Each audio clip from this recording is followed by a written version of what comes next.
ሰላም ጤና ይስጥልኝ ውድ ሰበንቢ ሚዲያ ተከታታዮች እንደምን ሰንብታችኋል?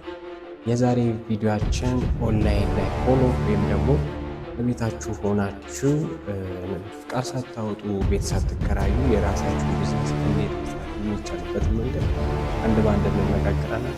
አብራችሁ የመጀመሪያው እንግዲህ ኦንላይን ቢዝነስ ሾፒንግን በምንሰራ ጊዜ ዲማንዱን ወይም ማርኬቲንግ ሪሰርች መስራት አለብን። ሰዎች ይፈልጉታል ወይ ምን አይነት እቃ ነው የሚፈልጉት የሚለውን ነገር ማጥናት አለብን። ስንሰራ ግዴታ የራሳችን እቃ ላይኖር ይችላል። ከሰዎች እቃውን እየወሰድን መሸጥና በዛ የምንሸጥለት ሰውዬ መሀል ላይ የምትገኘውን ኮሚሽን ወይም ደግሞ የምትገኘውን ፕራይስ ነው። ከቻለን በራሳችን እቃ መስራት እንችላለን። ካልቻለን ግን የራሳችን እቃ ሶሻል ሚዲያ ላይ ፖስት በማድረግ የተለያዩ ሶሻል ሚዲያ ላይ ፖስት በማድረግ እያስተዋወቅን መስራት እንችላለን። የመጀመሪያው እሱ ነው።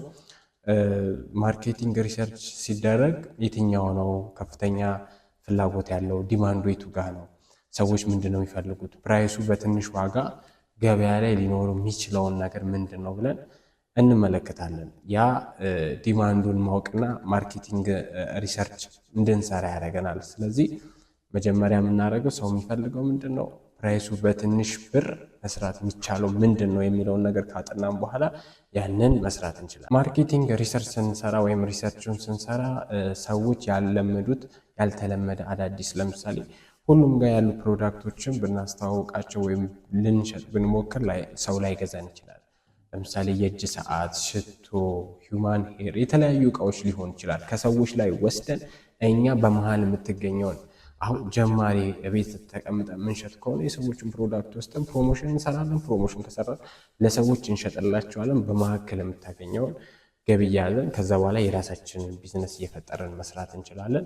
ይሄኛው የመጀመሪያ። በቀጣይ ደግሞ የሚሸጡት እቃዎች ምንድን ናቸው? ፕራይሶቹን ማወቅ አለብን። ፕራይሱ ከሰው ጋር ኮምፓቴብል የሚደረግ አንዳንዴ ከሰዎች የተለያዩ ፕሮዳክቶችን ተቀብለን ፕራይሱ በጣም ከፍተኛ ከሆነ ሰዎች ላይገዙት ይችላሉ እና ለሰዎች ሴንሲቲቭ ቶሎ የሚፈለግ ደግሞ አላቂ እቃዎችን ብንይዝ ፕሮዳክቶችን ኳሊቲ ለምሳሌ ጊዜያዊ ሆኖ ትንሽ ሆኖ ጊዜያዊ ቶሎ የሚበላሽ ከሆነ ድጋሚ ሊገዙን አይችሉም። አሁን ላይ ታያላችሁ ሄድፎን፣ ሞባይል ቻርጀር የተለያዩ ነገሮች ይሸጣሉ። ፕሮዳክት ወይም ኦንላይን ሾፒንግ ላይ ይሸጣል። ነገር ግን ነገም ሰውየው ተበላሽቶበት ወይ የሆነ ነገር ሆኖበት ተመልሶ እንዲመጣ ሳይሆን ኳሊቲ የሆነ እቃ ፕራይሱ ደግሞ ኮመን የሆነ አንዳንድ ሰዎች ምንድን ያስባሉ ዋጋ በመቀነስ ከስተመር የሚገኝ ወይም ዋጋ ቀንሰን ከስተመር የምናገኝ ነው የሚመስላቸው። ነገር ግን እንደዛ ማለት አይደለም። ከስተመር ኮመን በሆነው በሚሸጥበት ዋጋ ሆኖ እሱ ጋር በምትሄድበት ለምሳሌ ዲሊቨሪ ስትሄድ ያንን የዲሊቨሪ ዋጋ አታስከፍለው፣ ግን ገበያው ላይ ባለው ትክክለኛ ፕራይስ ይጥለት። አንተ በብዛት ካመጣኸው ስትበትነው ደግሞ ብዙ ታገኝበታለና በጣም ትንሽ ትርፍ አድርገን እንጀምር። ከዛ ቶሎ ዋጋችንን እያስተካከልን መሄድ እንችላለን። አንዳንዴም ደግሞ ፕላን ቢ የምናደርገው ነገር ከትንሽ ፕራይስ እንጀምራለን። በትንሹ ዋጋ የተወሰነ ነገር ቀንሰን ከዛ እየጨመረን ከማርኬቱ እኩል እናደርጋለን። ሰዎች ካወቁን ሰዎች እኛን ኦዲየንሱ ካወቀን በኋላ ብዙ ከስተመሮችን ካገኘን በኋላ በትክክለኛው ፕራይስ መሸጥ እንችላለን። ስለዚህ ፕራይሳችሁን ሰው እስከሚያውቃችሁ ድረስ በጣም አታጋኑ፣ በጣም አታስወድዱት፣ ከፍ አታርጉት። የተወሰነ ነገር አድርጋችሁ ከዛ በኋላ እያሳደጋችሁት ብትሄዱ ሞር ለእናንተ የተሻለ ነው። ብዙ ከስተመሮችም ታገኙበታላችሁ ማለት ነው። በመጨረሻም ደግሞ ቢዝነስ ፕላናችሁ ላይ ኢምፖርታንት ነገር ነው። ቢዝነስ ፕላን ስታዘጋጁ ታርጌት ከስተመር ማን ነው የሚገዛኝ፣ ለማን ነው የሚሸጠው፣ እያንዳንዱን ነገር ዲቴል ማውራት አለባችሁ ወይም ወረቀት ላይ መያዝ አለባችሁ። የተሸጠላችሁን ፕሮዳክቶችን መመዝገብ አለባችሁ። የሸጣችሁትን ፕራይስ መመዝገብ አለባችሁ። እያንዳንዷን ነገር መዝገባችሁ የምትይዙ ከሆነ ትርፍና ኪሳራችሁን በትክክል ልታውቁ ትችላላችሁ። ነገር ግን ዝም ብላችሁ እንደ ነገሩ ዛሬ ትሸጣላችሁ፣ ነገ አትሸጡ። ዛሬ ሞቲቬሽን ይነሳሳል፣ የሆነ ቦታ ሄዳችሁ ትሸጣላችሁ፣ ነገ ደግሞ ደካማ አሻሻጥ ሁኔታ ካላችሁ የምትፈልጉበት ፕራይስ ላይ አትደርሱ። ስለዚህ ማድረግ ያለባችሁ ቢዝነስ ፕላናችሁን ስታዘጋጁ በዚህ ሳምንት 10 ሺህ ብር እሸጣለሁ፣ በዚህ ሳምንት 20 ሺህ ብር እሸጣለሁ፣ በዚህ ሳምንት 40 ሺህ ብር እሸጣለሁ ብላችሁ ታወጣላችሁ። እስከ አቅማችሁ እስከመሄድ ድረስ መሄድ ትችላላችሁ። 30 ሺህ 40 ሺህ ከዛ በኋላ እያስተካከላችሁ የሚሄድ ይሆናል። 30 ሺህ እሸጣለሁ ብላችሁ 25 ሺህ ብትሸጡ ኢዝ ጉድ ኖት ባድ። ስለዚህ እያስተካከላችሁ እያሻሻላችሁ ብትሄዱ ሞር የተሻለ። ሶስተኛው ደግሞ ገበያውን ከስተመሮቻችሁ የት ነው የምታገኟቸው? አንዳንድ ጊዜ ሪል ስቴት የምትሸጡ ከሆነ ቦሌ አካባቢ 22 አካባቢ ከስተመሮቻችሁን ታገኛላችሁ። የተለያዩ ፕሮዳክቶች የምትሸጡ ከሆነ መርካቶ፣ ሳሪስ፣ የተለያዩ ቦታ አሉ ለሁሉ ነገር። ለምሳሌ ሰፈር ውስጥ ይዛችሁ ብትቀመጡ ላትሸጡ ትችላላችሁ። የሚሸጥበት አካባቢ ይዛችሁ መገኘት ነው። ሌላ ደግሞ ከስተመሮቻችሁ የምትይዙበት ሲደውሉላችሁ ማንሳት፣ ፎሎ አፕ ማድረግ፣ ማስታወስ፣ አንዳንድ ነገሮች ጊፍት መስጠት፣ በዓል ሲደርስ የተለያዩ ዲስካውንት ማድረግ። ይሄ ምን ያደርጋል? ከስተመራችሁ ሌላ ቦታ እንዳያይና እናንተን ብቻ እንዲለምድ እንዲያይ ታደርጉታላችሁ። ከስተመራችሁ እናንተን እንዲለምድ ካረጋችሁት በኋላ የራሳችሁን ፕራይስ ብታረጉ ያኔ በደንብ ጥሩ ፕራይስ ታገኛላችሁና ሳታቋርጡ መስራት የተሻለ ነው። አራተኛ ደግሞ ኮንሲስተንሲሊ መስራት ነው። እንግዲህ አንዳንድ ጊዜ ምን ይሰማናል? ወጣቱ ስንሆን የሆነ ነገር እንሸጣለን። ለምሳሌ እስክሪብቶ ልሸጥ እችላለሁ። እስክሪብቶ ዛሬ ሸጥና ነገ ደበረኝ፣ ተነገ ወዲያ አልሰራ ምናምን። ኮንሲስተንሲሊ አንድ ነገር ሳታቆሙ ለረጅም ጊዜ በሰራችሁ ቁጥር ሰዎችን እያገኙ ወደ እናንተ ሲስተም እየገባ ማቃችሁ ሰዎች እያወቁ ለአንድ ዓመት ተኩል በደንብ አድርጋችሁ ያንን ነገር ፎሎ አፕ እያደረጋችሁ እየደወላችሁ ፕሮሞሽን እየሰራችሁ ቲክቶክ ላይ፣ ቴሌግራም ላይ፣ ፌስቡክ ላይ በየቴክስቶቻቸው እያደረጋችሁ የምትሰሩ ከሆነ የሆነ ጊዜ የእናንተ ቢዝነስ ቡም ያደርጋል። ስለዚህ ኮንሲስተንትሊ ሳታቋርጡ መስራት በጣም በጣም በጣም ውጤታማ ያደርጋል። ሌላኛው ብዙ ሰዎች የሚሸወዱት ምንድነው? ቢዝነሳቸውን ሳያስፋፉ ወይም ማርኬቱን ታርጌት ማርኬት ሳያገኙ ከስተመራቸውን ሳያገኙ ምን ያደርጋሉ?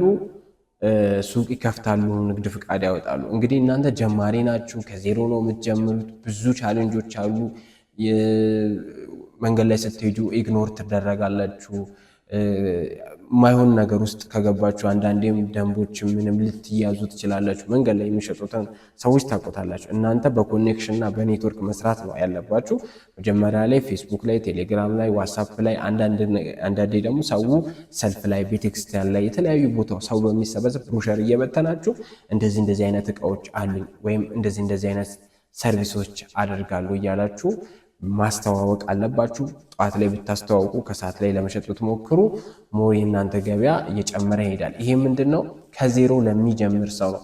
ስለዚህ ኔትወርካችሁን ከአበጃችሁ፣ ታርጌት ማርኬታችሁን ካወቃችሁ የእናንተ ፕሮዳክት ማንም ይገዛዋል ከዛ በኋላ። ስለዚህ 6 ወር ድረስ ጨክናችሁ ወጥራችሁ መስራት ነው። ከዛ በኋላ ሰው በሰው ስለሚመጣ ኔትወርክድ መሆን ይቻላል፣ መያያዝ ይቻላል። በዛ ኔትወርክ አብሮ መስራት ይቻላል እና ያችን ነገር ላይ ፎከስ አድርጉ። በተጨማሪም ሌላ ደግሞ ከጊዜው ጋር አብሮ መሄድ ነው። እንግዲህ ጊዜው ላይ ምንድን ነው የሚሸጠው? ጊዜው ላይ ምንድን ነው ታዋቂ? ጊዜው ላይ ጥሩ የሆነው ነገር ምንድን ነው ብላችሁ አጥኑ። ከጊዜው ጋር የሚሄድ ነገሮችን ይዛችሁ ተገኙ። ከዛ በኋላ በደንብ አድርጋችሁ ትሸጣላችሁ ማለት ነው። ቢዝነስን ስትሰሩ አንዳንድ ጊዜ ፕሮዳክት መሸጥ ላይ ደካማ ከሆናችሁ ከሰርቪስ ጀምሩ። ምን ሙያ ያላችሁ ምን ትሬን ያደረጋችሁት ነገር አለ? አንዳንድ ነገር አለ አይደለ? ግራፊክስ ይሰራል፣ ቪዲዮ ኤዲቲንግ ይሰራል፣ ፕሮዳክት መሸጥ ይቻላል። ሌላ ጥገናዎችም ልትሰሩ ትችላላችሁ። ግን ምንድነው ችሎታችሁ? ምንድነው ዝንባሌያችሁ? ምችሉት ነገር ምንድነው? ያንን ነገር ከናንተ ጓደኛ ጋር ከቻላችሁ 2-3 ሆናችሁ ጀምሩ። ያንን የጀመራችሁ ነገር ሰርቪስ እያደረጋችሁ አንዱ ሂሳቡን ቢሰራ አንዱ ማርኬቲንጉን ቢሰራ እየጠነከራችሁ መሄድ ይቻላል። ቢዝነስን ከዜሮ መጀመር ትችላላችሁ። አሁን በጣም ጊዜው ተቻችሏል። በፌስቡክ፣ ቲክቶክ፣ ሊንክዲን የተለያዩ ሶሻል ሚዲያዎች ላይ በመግባት የእናንተን ስራ ፕሮሞት በማድረግ ከታዋቂ ሰዎች ጋር ወይም ደግሞ ከሚሰሩ ሰዎች ጋር ኮላብት በማድረግ መስራት ትችላላችሁ። በተጨማሪም ደግሞ ቲክቶክ ላይ፣ ፌስቡክ ላይ የተለያዩ ሶሻል ሚዲያ ላይ ፖስት የምታደርጉበትን ጊዜ አሳድጉት። ለምሳሌ በየቀኑ 5 ፖስት ብታደርጉ፣ በየቀኑ 4፣ 5፣ 6 ፌስቡክ ላይ፣ ዩቲዩብ ላይ የተለያዩ ሶሻል ሚዲያ ላይ ቶሎ የሚደርስበት ላይ ፖስት ብታደርጉ ብታስኬዱት የእናንተ ሶሻል ሚዲያ ላይ ቶሎ የመምጣት ባህሪ ይኖራችኋል። ቶሎ መጣችሁ ማለት ቀጥታ ቲክቶክ አይከፍልም። ሰዎች ይህንን አገልግሎት እፈልጋለሁ፣ ይህንን ሰርቪስ እፈልጋለሁ፣ ይህንን ፕሮዳክት እፈልጋለሁ እያሉ እናንተ ጋር ይደውላሉ። ስለዚህ ኦንላይን ሾፒንግ ቤታችሁ ቁጭ ብላችሁ መስራት ትችላላችሁ ማለት ነው። ሌላ በተጨማሪ እኔ ያየሁትን ልንገራችሁ። ምን ያደርጋሉ አንዳንድ ሰዎች ከተለያዩ ሱቆች ላይ እቃዎችን ያመጡና አቤታቸው ሼልፍ ይደረድሩና ከዛ በኋላ ያንን የደረደሩትን ያስቀምጣሉ። ሞባይላቸውን ያስቀምጡና ይሄ ፕራይስ አለኝ፣ ይሄ ነው ፕራይስ፣ ሞባይል እንደዚህ ነው፣ ሽቶ ይሄን አለ እያሉ መሸጥ ይቻላል። ውጪም የሚደረግ ነገር ስለሆነ ይህንን ቢዝነስ ጀምሩ። ሞቲቬትድ ሆናችሁ መሰሩ ከሆነ በእርግጠኝነት 6 ወር ነው የምትደክሙት። ከዛ በኋላ ስኬታማ ትሆናላችሁ። ይህን ነገር ላይ ፎከስ አድርጋችሁ። ኦኬ እንግዲህ አንዳንድ ጊዜ ቲክቶክ አካውንት የለኝም ወይም ደግሞ አካውንቴ ብዙም ደካማ ነው፣ ብዙ ሰው የለውም፣ ፎሎወር የለውም ለምትሉ ሰዎች ከሰው አካውንት ተከራይታችሁ መስራት ትችላላችሁ፣ ገዝታችሁ መስራት ትችላላችሁ። የተለያዩ አካውንቶች ላይ ደግሞ በትንሹ ሲሰሩ ካሉት ሰዎች ጋር ኮላብሬት አድርጋችሁ ብትሰሩ ጥሩ ነው። አለዚያም ግን የእናንተን በፍጥነት ለማደግ ከፈለጋችሁ የአንድ ወር ውስጥ ሰዎች የተለያዩ የሚያደርጉትና እየሰራልንን እኛ የምንነግራችሁ በየቀኑ 5 ቪዲዮ ልቀቁ።